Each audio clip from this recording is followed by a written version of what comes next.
You will hear a number of different recordings and you'll have to answer questions on what you hear. There'll be time for you to read the instructions and questions, and you'll have a chance to check your work.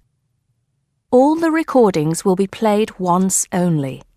The test is in 4 sections. At the end of the test, you'll be given 10 minutes to transfer your answers to an answer sheet. Now turn to Section 1. Section 1. You'll hear a head teacher and a teacher discussing a school camping trip. First, you have some time to look at questions 1 to 5.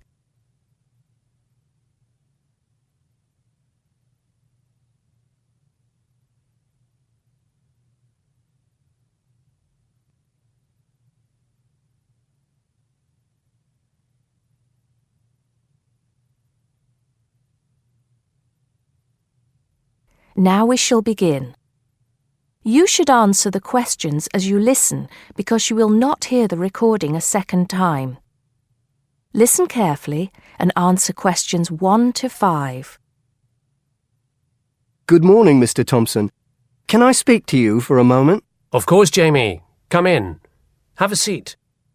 I've just finished looking through the reports for this term.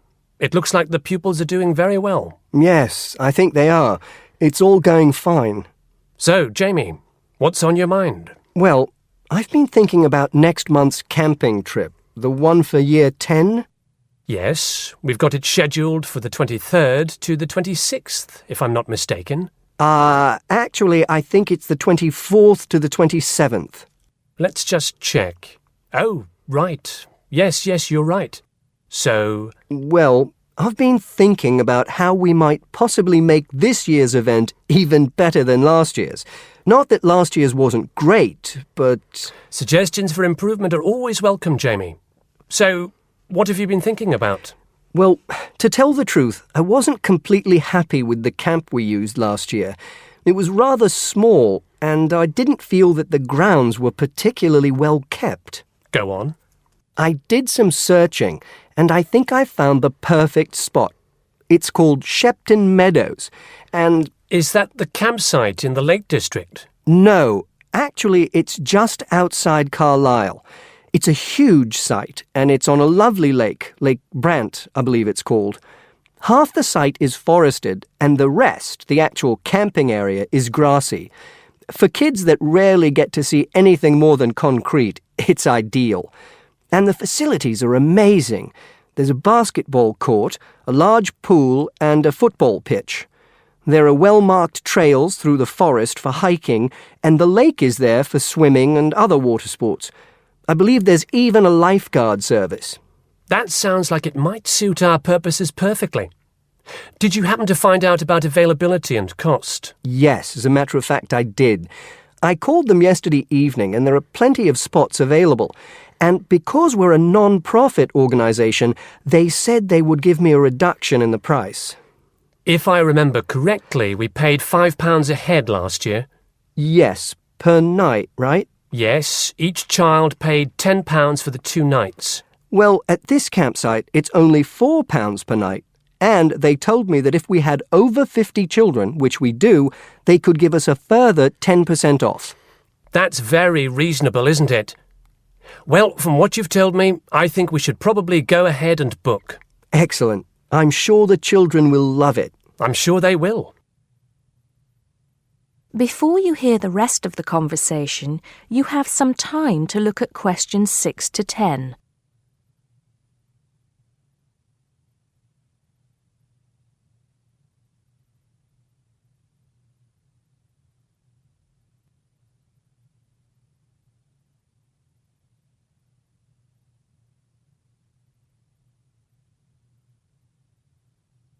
Now listen and answer questions 6 to 10. Now, Jamie, have you given any thought to an itinerary by any chance? As a matter of fact, I have. Wait 1 second. Yes, here it is. I've made a few notes. Okay, so, now, these are just ideas, of course. Yes, go on. Let's hear what you've got. Right. We time it so that we arrive at the camp around 7 on Friday evening. It'll still be light then, and we'll have plenty of time to set up camp and get ourselves settled in. At 8, we could have a barbecue, hamburgers and hot dogs, something that's nice and easy to prepare. And that children love. Yes. Then, lights out would be at 9:30, so the children will get a good night's sleep and be up bright and early at 7 on Saturday morning. Breakfast would be at 7:30, an hour's hiking from 8 till 9, and then a couple of hours at the lake. That would take us up to 11. I think that an hour of free time would then be in order. Let them have a chance to explore a bit on their own, Yes, great idea. And then? Let's see, a picnic lunch at 12, and then sports in the afternoon till 4. Another swim until 5, and then supper. After clean-up, around 6:30, we could have a talk-back session, where the children get a chance to discuss their day and anything else they might have on their minds. Then a campfire and sing-along at 8, back to the tents at 9:30, and, well, that takes care of Saturday. Excellent, excellent. That would certainly keep them busy. What about Sunday? Sunday, right. As on Saturday, same wake-up and breakfast times, and then I thought we could go on a bit of a day trip. There are some caves about an hour's walk from the camp, which I thought the children might find interesting.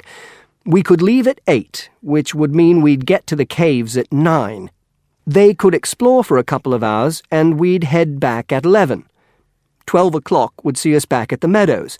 An hour's swim, and then lunch at 1. Then we could have organized games in the afternoon until supper at 5. It would take us an hour to clean up our sites and pack up. We'd be on the buses at 6 and all set to head back into the city. Well now, you've certainly put a lot of thought into this, Jamie, and it's paid off. I think it sounds wonderful.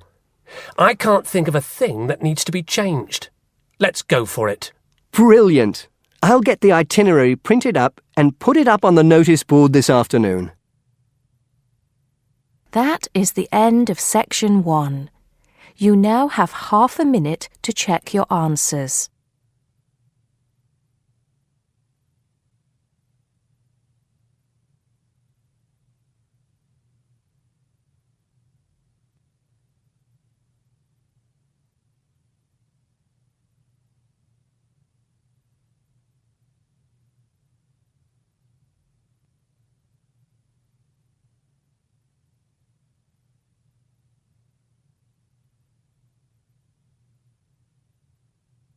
Now turn to Section 2. Section 2. You'll hear a man giving information to a group of new university students. First, you have some time to look at questions 11 to 15.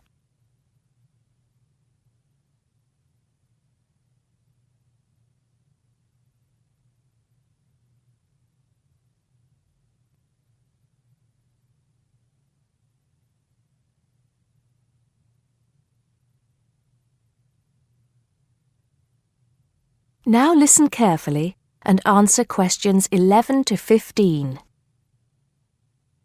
Good morning, University of Radstock students, and thank you for coming out today. As some of you may already know, my name is Scott Barnes, and I am the director of the Student Services Office here at the university.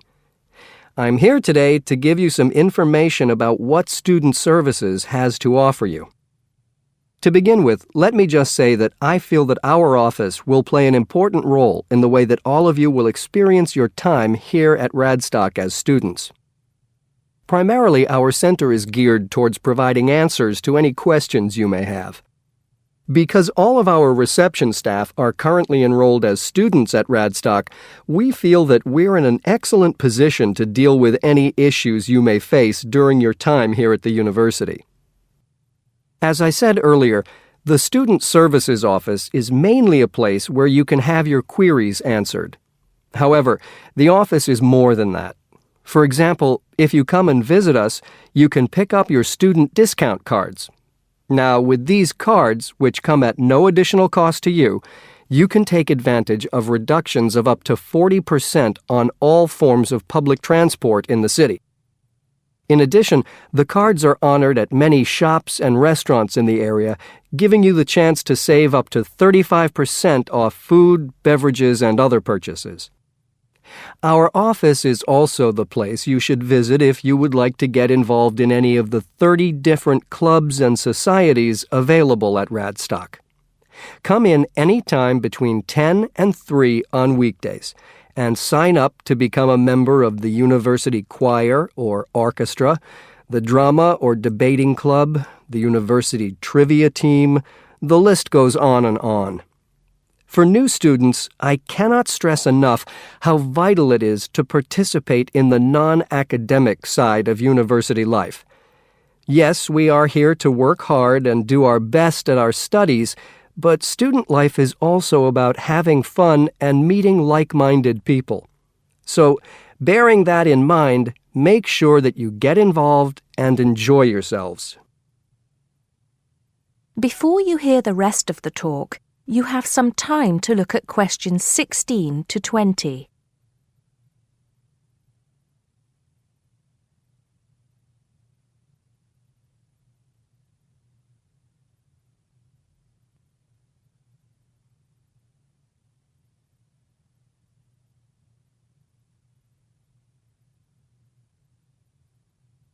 Now listen and answer questions 16 to 20. Moving along, I'd now like to talk to you about another very important service that our office provides, and that is counseling.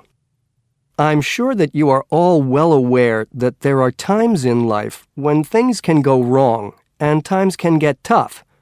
We all have to endure difficult experiences, and these difficulties can be emotional or physical. Whatever the case may be, talking with an experienced counselor can help you through the trying times. The counseling service here at Radstock is staffed by counselors who are qualified to help you deal with problems ranging from homesickness and loneliness to eating difficulties and life changes. To see a counselor, we recommend that you first visit our drop-in center. We run drop-in sessions on a daily basis from 9:30 a.m. to 2:30 p.m., and to reserve one of these sessions, you can telephone the counseling service on 121-5648-3907 on the day you wish to visit. Or, if you prefer, you can come into the Student Services office anytime after 8:30 a.m. and complete a booking form. If it should happen that you need to cancel your appointment for the drop-in session, we would request that you contact the counseling service as soon as possible to let them know. Drop-in sessions can be as short as 20 minutes, but it's more usual for them to take about 45 minutes. During that time, you will be asked some questions to clarify your situation, and a decision will be made as to what further action, if any, should be taken. After your session, several things may happen. Firstly, you may be referred to one of the university's counselors for further counseling, which normally consists of another 8 sessions. Secondly, you may be asked to visit another source of help within the university. Or finally, you may be referred to an external organization. Whatever course of action might be taken, you may rest assured that what goes on in these sessions is treated in strict confidence. I'd also like to mention that the counseling service runs numerous workshops on the campus every year. The focus of these workshops tends to be on personal development, and past topics have included motivation, self-identity, and impression management. There is no fee charged for these workshops, and if you require more information, feel free to contact us at stuser@acadia.co.uk. That is the end of section 2. You now have half a minute to check your answers.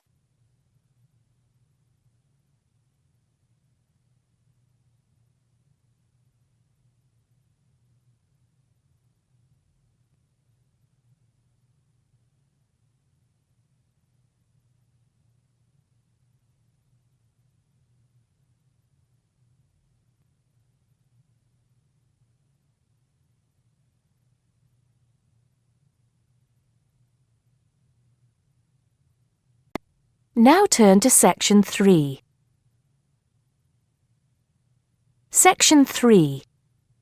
You'll hear a tutor and a student talking about the history of the scientific method. First, you have some time to look at questions 21 to 25.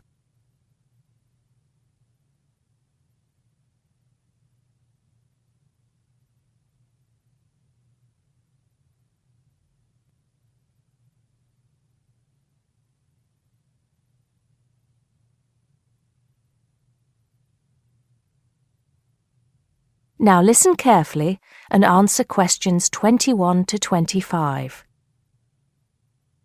Hello, Simon. Come in. Take a seat. Now, I wanted to talk to you about your assignment. Yes, the one on the scientific method. That's right. I just wanted to see how you were getting on. Well, I think it's fine. I mean, I haven't done a huge amount of work on it because I've been working on other things. But what I've read so far seems fine.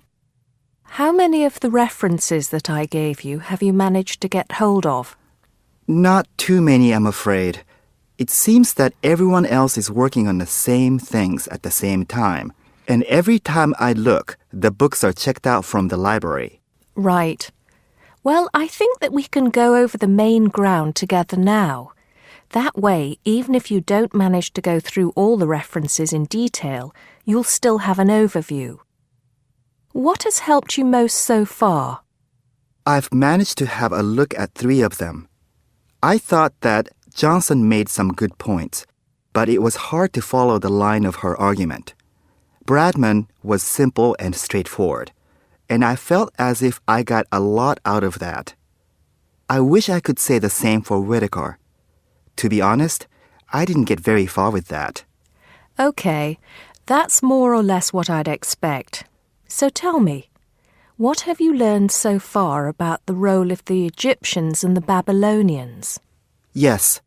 Well, there's evidence that the basic components of the scientific method, examination, diagnosis, treatment, and prognosis, were being used in the early 1600s BC, especially in the treatment of certain illness. Good. Yes, that's right. And the point, of course, is that represented a considerable advance over relatively simple, non-empirical approaches, which usually attributed anything unknown to the actions of the gods, etc. Of course, the Egyptians and Babylonians did this as well, but what we see emerging here is a willingness to base opinion on systematic study of the real world, which is at the root of the scientific method. I see. Right, yes. And then that reappears later. Yes, although don't get carried away with the idea that it was a simple process of development. By the time we get to ancient Greece, let's take the period towards the middle of the 5th century BC, the rules governing the scientific method were practiced on a widespread scale, but there were still many people who believed that real truth could only be acquired by pure rational thought. Plato, of course, had a great influence on the development of the scientific method during this period. Through his academy. That's right. But then, as we know, a great deal of understanding of the scientific method disappeared as the old world order collapsed. It wasn't until the Middle Ages, sometime before the 11th century, that several versions of the scientific method emerged from the medieval Muslim world, all of which stressed the importance of experimentation in science. Right. I think I've got the historical timeline. Before you hear the rest of the conversation, you have some time to look at questions 26 to 30.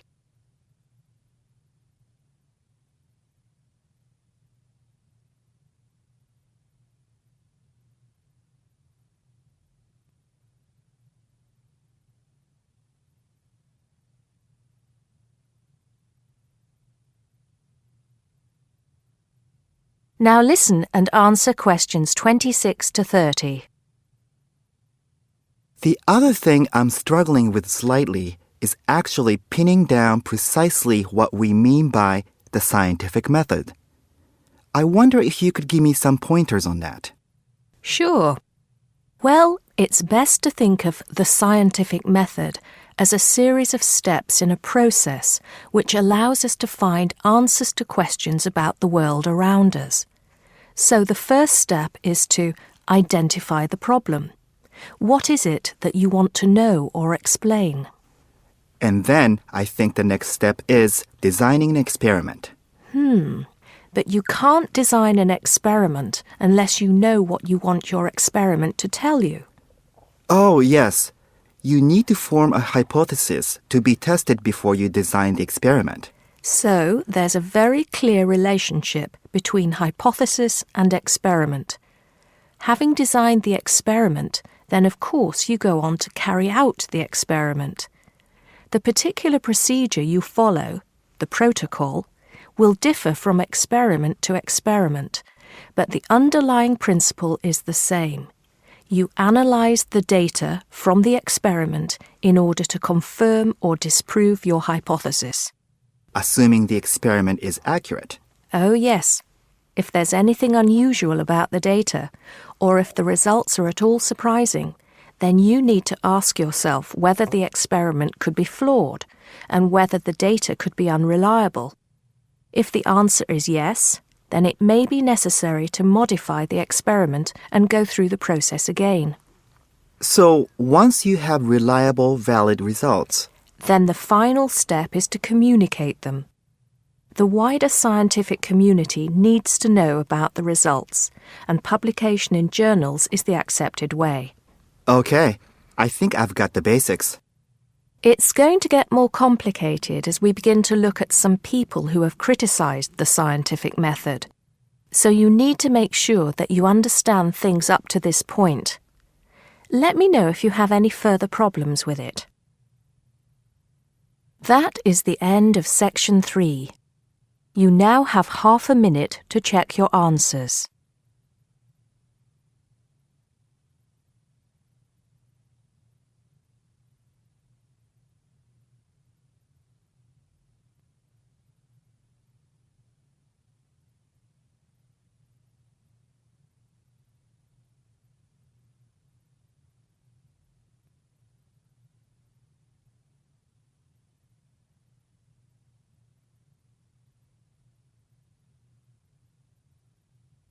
Now turn to Section 4.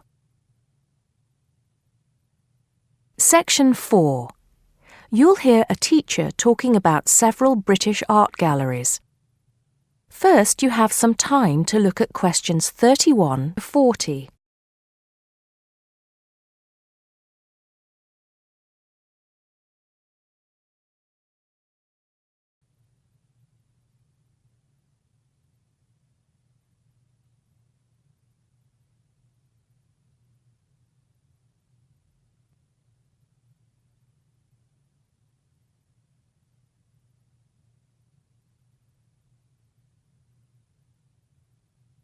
Now listen carefully and answer questions 31 to 33.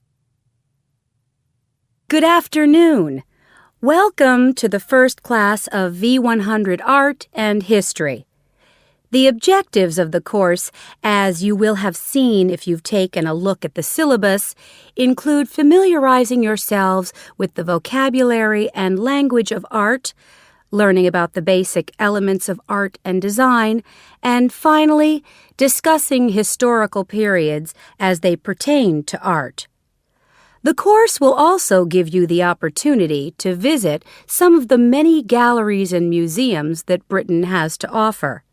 So, having said that, I'd like to spend the rest of today's class talking about 4 of the more important galleries that we will be visiting in the coming year. As most of you already know, or at least I hope most of you know, there are 4 Tate galleries in all. To begin, I'd like to tell you a little bit about the Tate Modern. Tate Modern is located in a very busy part of London called the South Bank.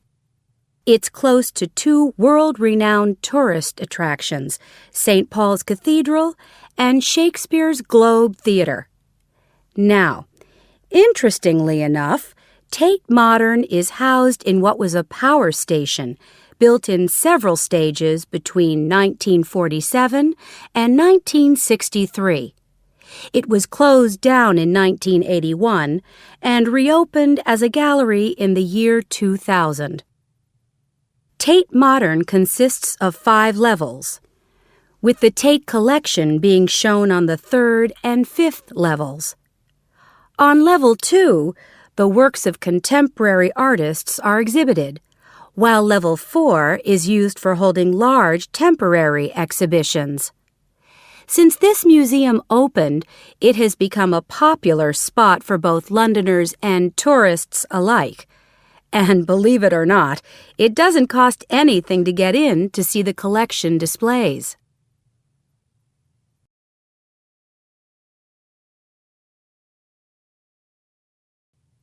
Now, the second gallery I'd like to talk about is Tate St. Ives, which is in Cornwall. It was built on the site of a gasworks, and it overlooks Porthmeor Beach. Tate St. Ives is housed in a 3-story building that was designed by the architects Evans and Shalliff. It was established in 1993, 7 years before Tate Modern was opened, and the gallery exhibits the works of modern British artists, including members of the St. Ives School, a group of artists living and working in the area from the 30s onwards. In later lectures, we'll be looking at the work of some of the artists who belong to that group and the ways in which they influenced each other. Okay, am I going too fast for any of you? No? Good. Next, I want to talk about Tate Britain, which is a gorgeous gallery situated right in the heart of Westminster. Tate Britain was the first of the 4 Tate galleries to open, and it was established in 1897. It was built on the site of an old prison, and when it first opened its doors, it was called the National Gallery of British Art. Later, it became known as the Tate Gallery, after the man who founded it, Sir Henry Tate. During its lifetime, Tate Britain has been damaged twice, once by floodwaters from the River Thames and once by bombings during World War II. This gallery has an interesting range of exhibitions of historic and modern art from 1500 up to the present day. Now, the last gallery I'd like to tell you about is called Tate Liverpool. It's not hard to figure out where this gallery is located, is it? It was opened in 1988 to exhibit displays from the Tate collection, and it also has a program of temporary exhibitions. Tate Liverpool is housed in what was once a warehouse, and for some years it was one of the biggest galleries of modern and contemporary art in the UK. Well, that's a brief overview of just a few of the galleries we'll be visiting. I'd like now to look in a little more detail at what you can expect to see in each of these galleries, starting with Tate Britain. That is the end of section 4. You now have half a minute to check your answers.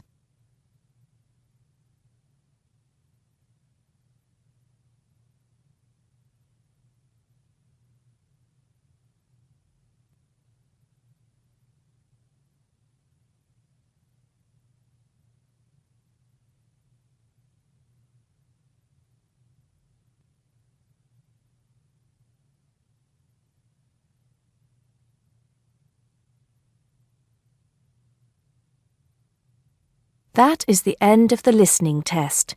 You now have 10 minutes to transfer your answers to the listening answer sheet.